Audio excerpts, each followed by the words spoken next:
Right now, big media, big tech, big government, and even celebrities are blanketing us with the narrative that Biden won, while censoring all evidence of fraud and concealing the very real truth that our nation is facing its greatest threat since the American Revolution. Because as our founding fathers knew all too well, the moment we no longer have free speech and a free press to keep the government in check, we no longer have a democracy. I'm going to level with you now. Anyone who has escaped communist China, Russia, Cuba, or North Korea can see the writing on the wall. In 1963, the communist goals to overthrow the United States were entered into congressional record. They stated, capture one or both of the political parties, infiltrate the press, gain control of key positions in radio, TV, and motion pictures. After this election, it's pretty clear these goals have been achieved. And the more you look into it, the more you see that all roads lead to China, or more specifically the Chinese Communist Party, the CCP.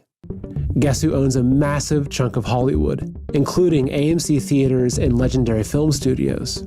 You got it, the CCP. Guess who pays millions of dollars to mainstream newspapers, including the Wall Street Journal and the New York Times, to publish their propaganda? The CCP. And guess who's given the Biden family billions of dollars? Yes, the CCP. Now do you see why Biden is the media's darling? On the contrary, who's been the biggest thorn in the CCP's side? Who stood up to their abusive trade policies and slapped them with billions of dollars in tariffs? Who dismantled their stranglehold on manufacturing and brought American factories and jobs back home? Who stopped the pillaging of U.S. intellectual property? Who put serious penalties in place for violating religious freedoms? And finally, who had the guts to call a spade and rightfully point a finger at the CCP for concealing a virus that has crippled our entire world? President Trump.